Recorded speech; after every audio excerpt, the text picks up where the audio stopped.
Meu olá a todos, espero que vocês estejam bem e seguros. Mais um vídeo de comentários gerais a respeito de, nesse caso, gás ideal, clássico. A gente está, esse é o conteúdo de continuação 1, onde eu estou incorporando algumas dúvidas reportadas e fazendo algumas pinceladas, né, sobre pontos é, específicos, algumas coisinhas que podem travar no entendimento do conteúdo. Lembrando que o PDF que é disponibilizado, ele é o resumo do resumo do resumo do resumo, ou seja, ele é o material mais sucinto possível que eu enxergo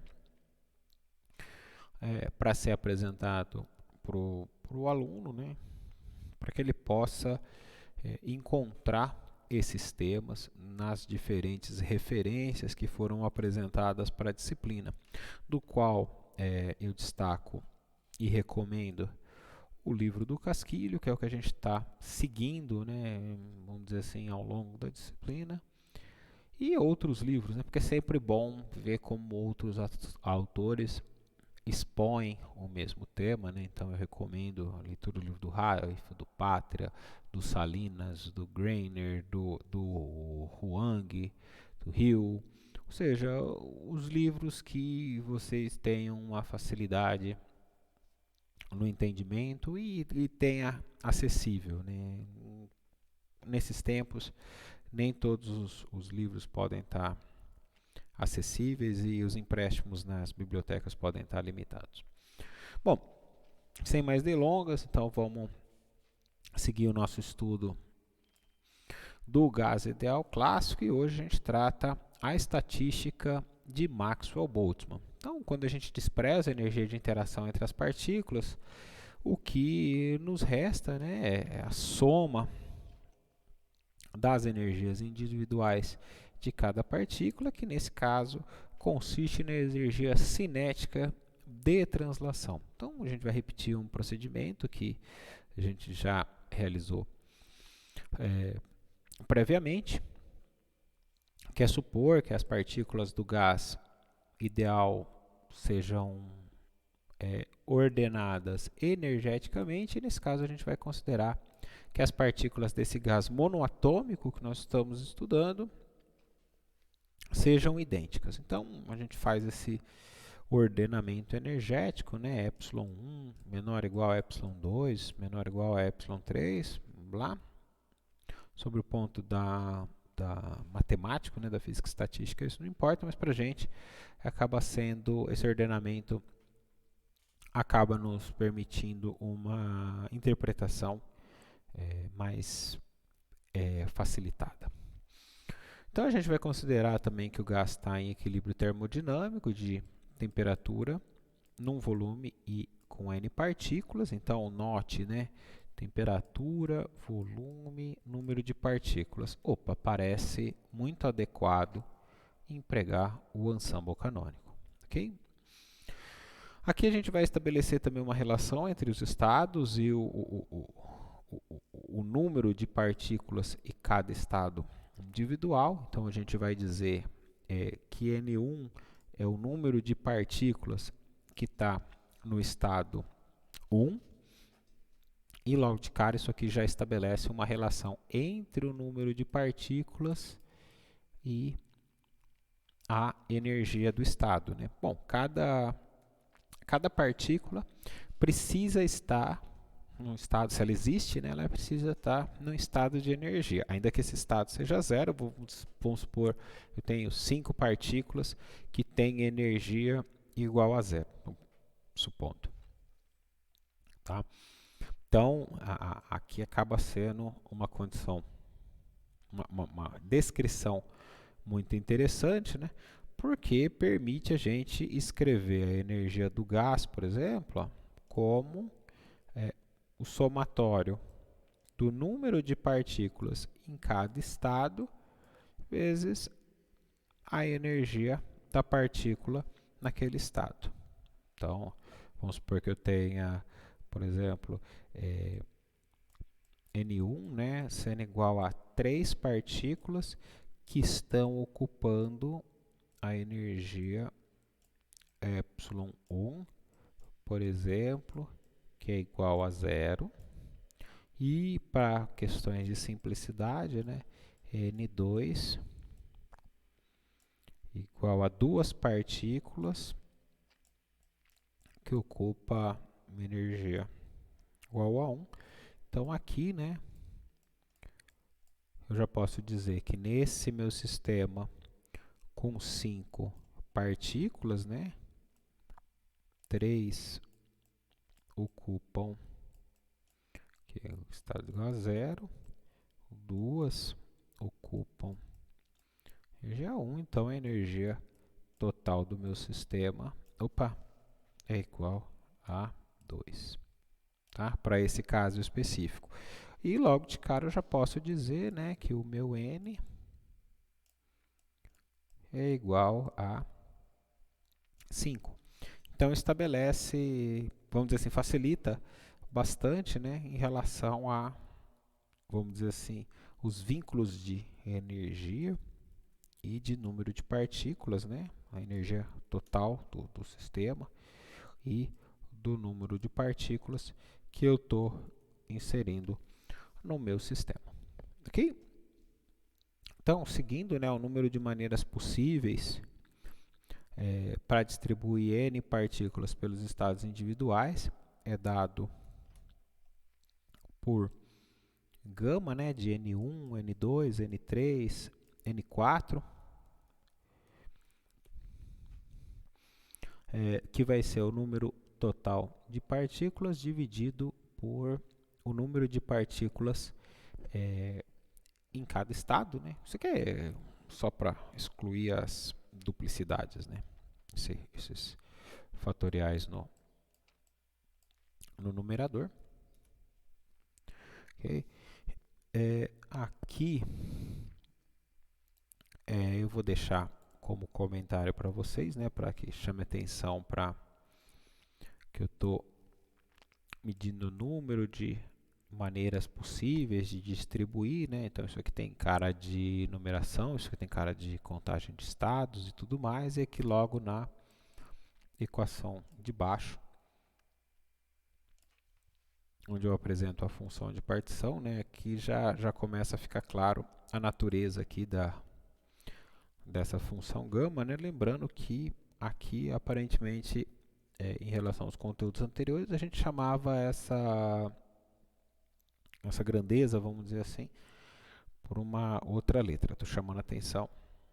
Quem não entendeu a colocação, né, pode entrar em contato. Então vamos lá, se a gente substituir, né,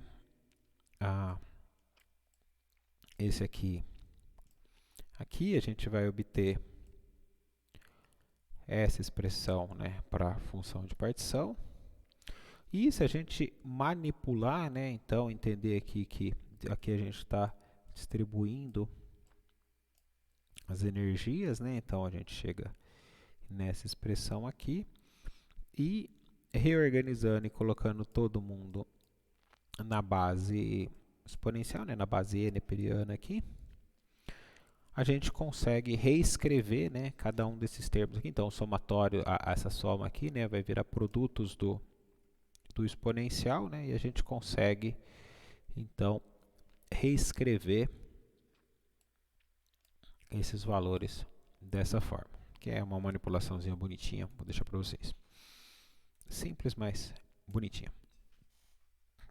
Então, esse resultado ele vai acabar resultando na expansão polinomial, né, em que a minha função de partição vai ser o exponencial de menos beta epsilon 1 mais beta epsilon 2 mais beta epsilon 3 elevado a n, ou seja, essa é a função de partição referente a uma partícula elevada a n.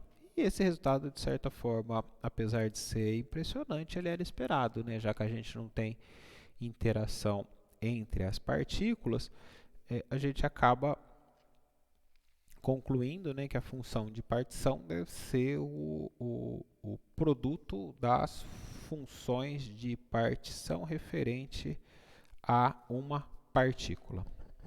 Ok? Resultado elegante também e que simplifica muito os nossos cálculos, porque agora basta a gente calcular, né, a função de partição de uma partícula, né, e elevar a n para ter a função de partição do sistema. Então, excelente sacada matemática aqui na modelagem. Então, aqui a gente tem a função de partição de uma partícula definida pela equação 10. E chega no ponto em que a gente precisa chamar a atenção, porque foi uma das correções que o Maxwell e o Boltzmann tiveram que colocar na modelagem, e que se a gente seguir sem fazer essa correção, a gente vai chegar em resultados incorretos. Que é o seguinte: note que na mecânica clássica as partículas são sempre distinguíveis. Então é sempre um bloquinho que a gente trabalha lá, outro bloquinho, e esses caras, a gente diz distinguíveis, é sempre como se eles assumissem um nome, né? A, B, bolinha vermelha, bolinha branca, bolinha... Eles sempre têm um nome e a gente sempre consegue distinguir um do outro. Todavia, se a gente estiver pensando na mecânica quântica, por exemplo, a gente não consegue diferenciar um elétron do outro, né? Elétron é elétron, entendeu? Então, essa questão de distinguibilidade é uma questão muito relacionada com a mecânica clássica. Então, a gente precisa verificar, por exemplo, se a troca de posições das nossas partículas, se elas geram novos estados. Porque se elas não gerarem novos estados e a gente contar como se estivesse gerando novos estados, a gente vai ter um erro na nossa função de partição. E isso vai resultar em resultados que são inconsistentes com o modelo real que a gente está tentando modelar. Ou com o modelo idealizado, nesse caso que a gente está tentando modelar. Então o livro ele vai trazer uma figura que é muito instrutiva. Eu vou explicar essa figura porque é a que está no livro e depois eu vou fazer uma outra consideração a fim de garantir o entendimento desse ponto. Espero conseguir garantir, né? Espero. O professor é sempre muito pretensioso. Mas vamos lá, vou fazer o meu melhor. Então, aqui, por exemplo, né, se a gente estivesse tratando um sistema clássico, né, as partículas são distinguíveis, então isso significa que as bolinhas elas têm cores ou elas têm nomes, elas têm uma forma que eu consigo diferenciar uma da outra. Então, a troca de posição aqui, sobre o ponto de vista clássico, me gera um outro estado, né? Eu consigo enxergar a diferença entre esse cara aqui e esse cara aqui. É um novo estado. Vamos assumir a condição de indistinguibilidade. Bom, nesse caso aqui, o que acontece é que eu tenho uma bolinha branca, né? Que não está não preenchida, e uma segunda bolinha não preenchida. E daqui para cá, o que eu fiz? Percebe que a indistinguibilidade não me permite saber o que eu fiz. Enquanto no sistema anterior eu consigo notar que eu troquei a bolinha branca pela bolinha pintada de lugar, aqui no segundo caso eu posso ter feito isso ou eu posso não ter feito isso. Então eu poderia assumir que eu estou gerando um novo estado? Não, na verdade elas são indistinguíveis. Então eu não gero um novo estado. Esse estado aqui, ele é como esse estado aqui. Ok? Então, se a gente for pensar então no caso das partículas do gás, elas são indistinguíveis. Então, elas não geram a troca delas de posição daqui para cá, por exemplo, não gera um novo estado. Se não gera um novo estado, então significa que essa contagem que eu fiz, que está contando como se gerasse, ela vai precisar ser corrigida. Então, essa é a primeira correção que a gente já precisa aplicar para fazer a correta contagem de estados nesse sistema. Então, a probabilidade de encontrar um gás em estado especificado por um conjunto de número de ocupação vai ser dado pela expressão 11, substituindo então o gama de N1, N2, aqui, que é a expressão 4. A gente vai obter a expressão 12.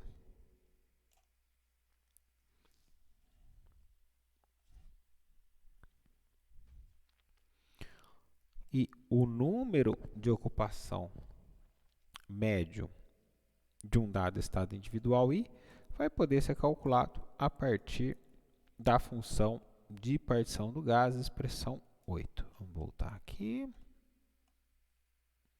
Aqui é esse cara aqui. Não vem detalhes. Ou seja, se a gente lança a mão da derivada em relação a εi, né? A gente vai obter essa relação que, ao ser rearranjada, leva a essa definição de valor médio. Gente, aqui muitos perguntam, mas por que você está... por que o livro, né, na verdade, vai fazer essas contas aqui e levar essa brincadeira para o número de ocupação médio? Por que ele não seguiu simplesmente trabalhando com a probabilidade? Qual que é a importância de inserir o número de ocupação médio, esse NI médio? Bom, a importância a gente só vai conseguir ver lá na frente. Por quê? O que acontece é o seguinte: quando a gente estiver trabalhando com as estatísticas quânticas, nós vamos diferenciar dois tipos de partículas, né? Os bósons e os férmions. E quando o pessoal dizia para vocês, olha, duas partículas não ocupam o mesmo lugar do espaço, né? Eles estavam se referindo a férmions. Por outro lado, os bósons, eles podem se sobrepor. A gente vai ver isso em detalhes, tal. Vocês vão acabar vendo esses conteúdos na mecânica quântica, e depois a gente vai aplicar isso na mecânica estatística para fazer a estatística de gases quânticos de maneira bem elegante, chegar no condensado de Bose-Einstein e tudo mais. A gente vai ter que lançar a mão dessas condições.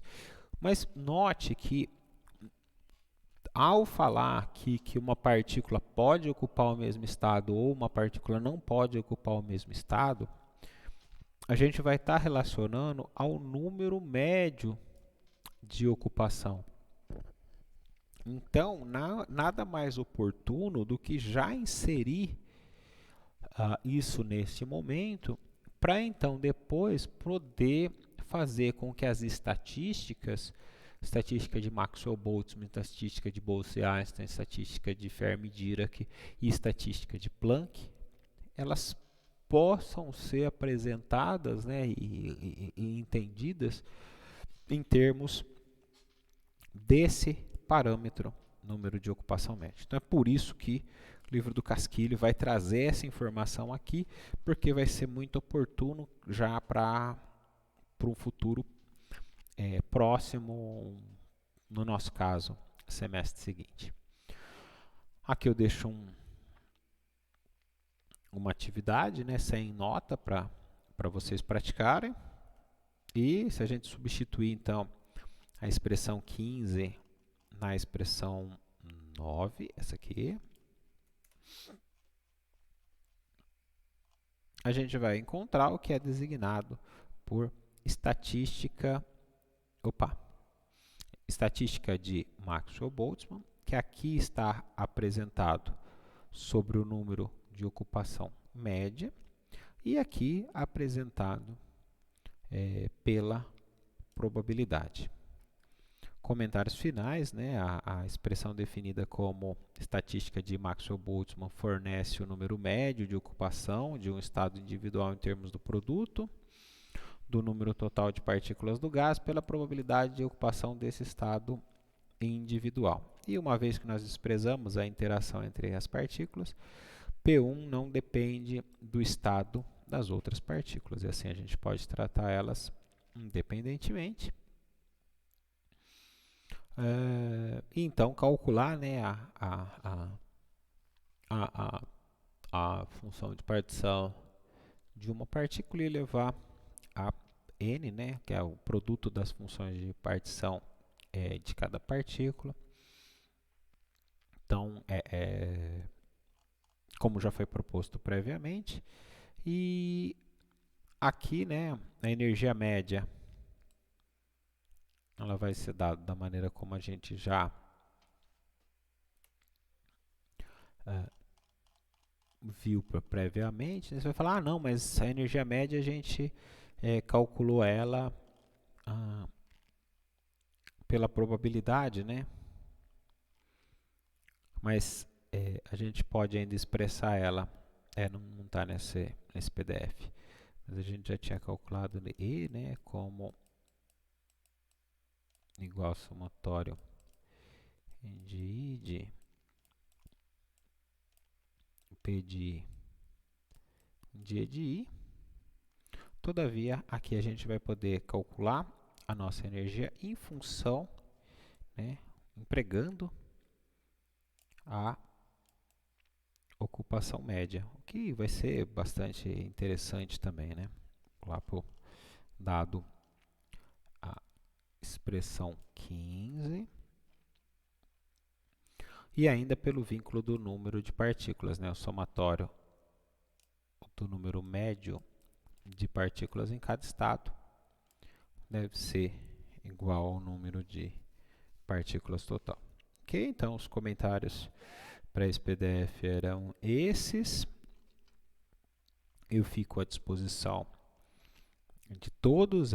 Tem uma limitação de tempo aqui nessas aulas, né? Eu não quero nesses vídeos, eu não quero extrapolar os 30 minutos. Então, eu encerro por aqui. Se alguma coisa não tiver ficado clara, por favor, chat privado, mural do Google Classroom, pode me mandar e-mail se quiser, ou ainda fazer uso das aulas síncronas que acontecem quinzenalmente. Então, é isso aí, fico à disposição. Tchau, tchau.